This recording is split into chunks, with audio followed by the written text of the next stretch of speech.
May I now request Miranau's Faye D'Souza for a fireside chat with Mr. Puri.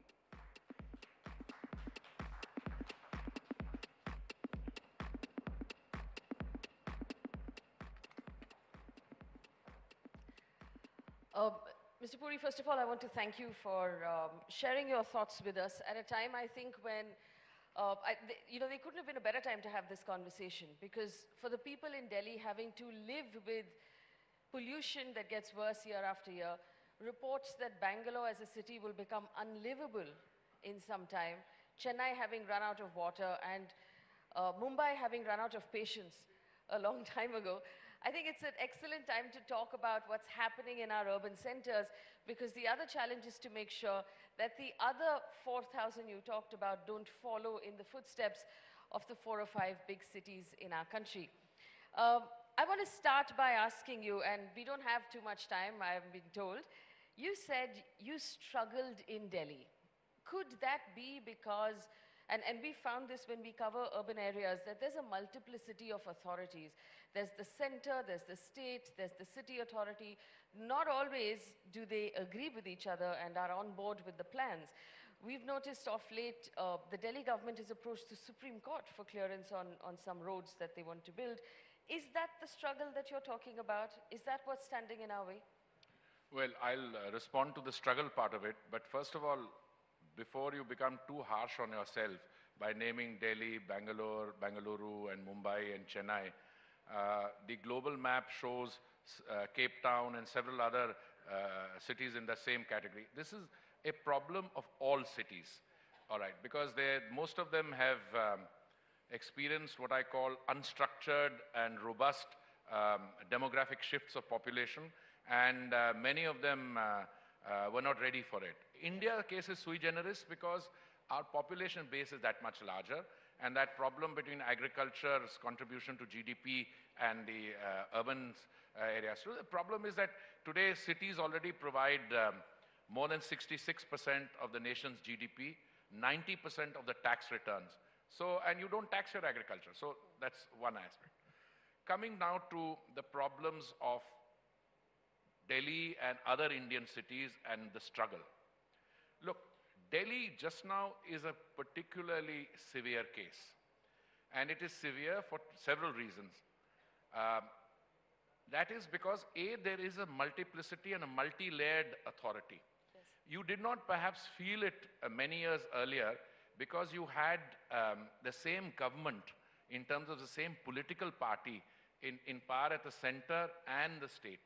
But you know, in 2014, we had a BJP-led NDA in the center, and then something different happened. You had a completely new political ideology in terms of the Aam Aadmi Party. And again, I want to resist the temptation of taking a pot shot. But no, I don't think they have made up their mind as to where they stand vis-a-vis Delhi. I have reviewed all my schemes, that is the schemes of the center, where they give money to the states, and I find hopeless utilization of money under all those schemes. I'll give you one example. If you open the newspapers, every 5th or 6th day, you get a fantastic center spread on new pink line opening metro, magenta line opening. We're going to do another few. But there's one proposal pending with the Delhi government, which is the phase 4, which would help us so that you don't have to go around. You know, you could get the cross connection. They've been sitting on it for 2 years. Now, why are they sitting on it? I have a view on it. Yes. And if you tempt me, I might actually share it with you. It is that they suffer from commitment and decision-making phobia. What they do is, when I became a minister 6 months ago, I had a chat with Mr. Kejriwal, who came and had lunch with me the other day. And I asked him, he said, no, sir, I did not know about this. I will give you the approval in 2 weeks, or in 2 days, then 2 weeks. It's 6 months now. Now I read a statement by one of his ministers who says that we are in the process of conducting an audit. When he and I were inaugurating one of the metro lines, he said in a public platform like this that actually our figures show that some routes are not viable, to which my response was, why don't you and I get our officers to sit together and see if their calculations are right or my calculations are right. If one of them has made a mistake, they will accept the others. Now I'm hearing that, so they don't take decisions. they play political football with the decision. You don't need to go to the Supreme Court for 3051. Statutory making power rests with the government. I have already taken a decision to amend the master plan of Delhi. The DDA has the authority to amend the master plan. It has. But if it changes the character of the master plan, they have to come to me, to the ministry. But I have the power to do that. The Delhi master plan has already been amended 248 times. Now, Delhi is receiving an onslaught of people. There are people coming. Now, if you don't revise the master plan, you're going to get more and more unauthorized structures. We wanted to deal with the unauthorized colonies, regularize them or give them facilities. In June 2017, the Kejriwal government makes a statement, gives a letter and an affidavit saying that we need 2 more years in order to be able to, find out what to do about unauthorized colony. Transport, I mentioned metro.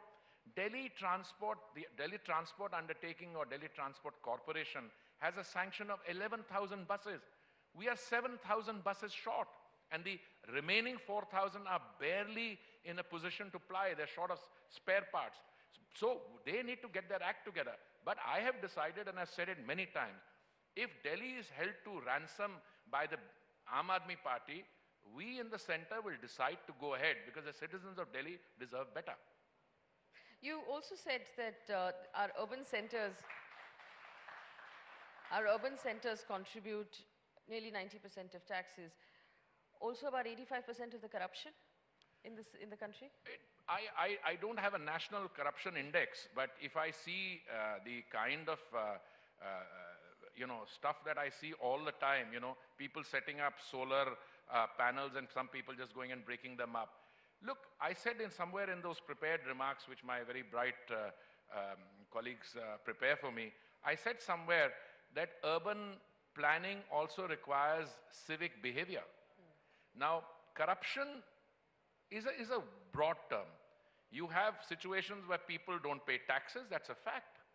I mean, if you look at India's population, how many % of India's population pays tax? And are you telling me seriously that those people who are complaining about X, Y, and Z, that they pay their taxes?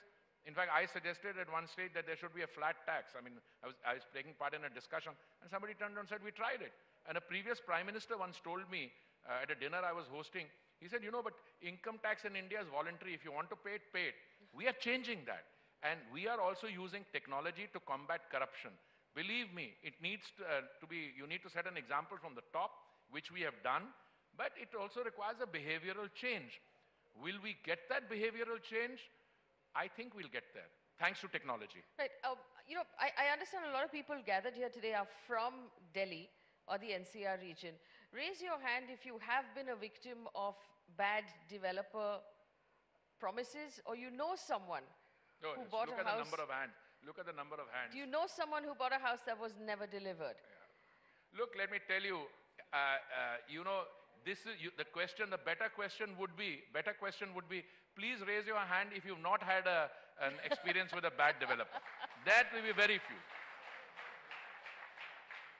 But the construction industry, Mr. Puri, says that RERA has brought construction to a grinding halt. That, like you said, it's the largest employer. People are losing jobs. They're unable to pay people. They're unable to launch projects. But my question is, for all of the people here and across the country who haven't had homes delivered, is RERA the solution? Have we managed to find the solution? Yeah, absolutely. You see, it's like this. First, you run the construction industry down, you fleece people. When RERA comes, you challenge it legally. When your challenge fails, then you blame RERA for it. Look, you're looking at statistics up to 2013 and 14 and therefore of the number of projects, why new projects are not coming up. If you have excess supply in the market, new projects will not come up.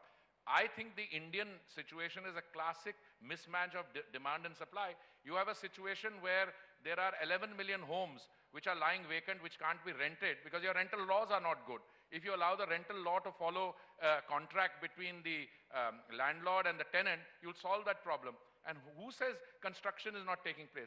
Construction is taking place, but some of the unscrupulous builders are going to fall by the wayside, and some of the more organized people, there will be acquisitions and mergers. So I don't think that's fair. Are you happy with how RERA is going? Because a lot of states don't have it ready. The website is not Again, up, I knew that was going to be asked, so I called my staff officer before that. I said, I want the figures.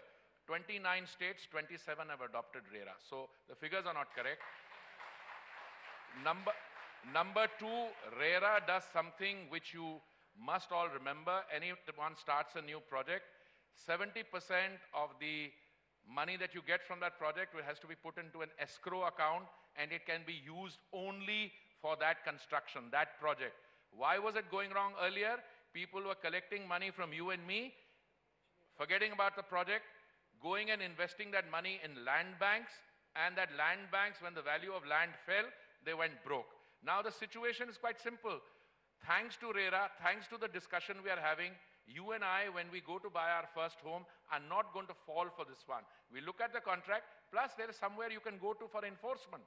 So, I mean, a country like India, $2.5 trillion economy, and gets a regulator in the real estate sector after 70 years. You must be kidding. Anyone who suggests that RERA is the problem needs to have something in his anatomy checked. I don't know which part. But you're very right, because mutual funds, the minimum investment in a mutual fund is 500 rupees a month. And mutual funds are heavily regulated by SEBI. And people part with more than their life savings, and then some when they buy a home with absolutely no regulation. Have you ever heard of any other country in the world where somebody puts money down for a home project and then doesn't get the home delivered for 10 years or 15 years or something like that? They're completely crazy. I mean, it was a completely law of the jungle. And those guys then buy respectability through our social and political system. And you and I give them awards. I mean, I'm a little careful now. I mean, you know, I mean, a lot of guys who are respectable, if you look at the kind of NPAs that they have generated, these are frauds. They have collected other people's money, and they are then parading themselves as, you know, champions of industry. Give me a break. Well, I do want to ask you this. If and when the government finishes its target of 11 million homes, RERA is in place, all of the other plans that you have are in place, will the price of real estate then become affordable at all levels? It's already correcting. It's already correcting. So is that the government's aim, to bring down the price of real estate? Government is not in the business of regulating price or things. Let me come back to a very simple thing. I mentioned to you, I lived 5 years in New York. I was permanent representative to the UN. And I lived several years thereafter because I have family, and, you know, I was heading as Secretary General of an independent commission. Do you know something? I was appalled. Real estate in Manhattan, Midtown Manhattan, where I live, is more reasonably priced than Delhi. There's got to be something seriously wrong with that. And Paris. And Paris and London and wherever. Yeah. Secondly, let's come to the basic point in all this. The India of 2022 that the Prime Minister has spoken about or continues to speak about, on the 75th anniversary, the New India will be open defecation free, it will have homes for everyone, it will be green, all these things. But more than that, I think for the first time, we have put the spotlight on the sleaze and the corruption. And those who, it's a difficult change for them. They will go on attacking the policy reform. They will go on trying to vitiate the narrative, create a false narrative. But it's not going to succeed. Forgive me for interrupting you, but I have a minute and 30 seconds, and I want to get this question in. When we talk about busting corruption, and I love the language you're using, so much of it is in government, on the local level, in all of our corporations, in the BMC, in the BBMP, in all of these guys who are giving clearances. How will you break that? I will tell you how. I will tell you how. It's quite simple. You have to eliminate the human interface through technology. Amrut, which is the scheme I spoke about, 500, I'm already on the 30th, Shashi, so you guys better not let me down. I had committed by the 31st of March, which is tomorrow, all 500 Amrut cities will have building permissions done online, the way they are in Delhi and Mumbai. Now, I mean, I have not made the announcement yet because I haven't got the figures, but believe me, there won't be much of a delay even if there is a slight slippage. Number two, why is the local level corruption? Well, first of all, it started at the top. We were able to cleanse it up at the top. This is what citizenship awareness and technology will help you do.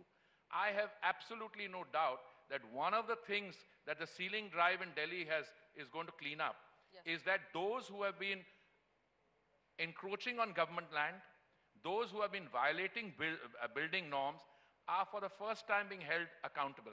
Now, clearly, I don't have the draconian powers, or neither do I have the will to want to go and put the demolition squad on everything that is illegal. But what we'll do is, if you had an FAR of 200 and we're going to give you an FAR of 350, you better pay for through the conversion charge on what you have built extra. And if you are still in violation of that, you come through what is called compounding. So, young lady, my short message is, if you want to get rid of corruption, you've got to try, and all of us have got to be a party to it. I read a report somewhere that Cambridge Analytica was financing a lot of journalists who were writing stories against us. I mean, please identify them through self-regulation.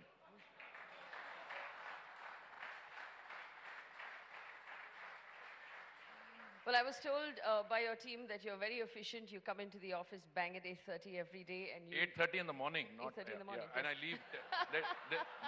They didn't tell you when I leave, but that creates problems because they are used to. They're not used to having civil servants as ministers. Yes. So one of the strongest criticisms against me is, oh my God, we've got a civil servant in this job.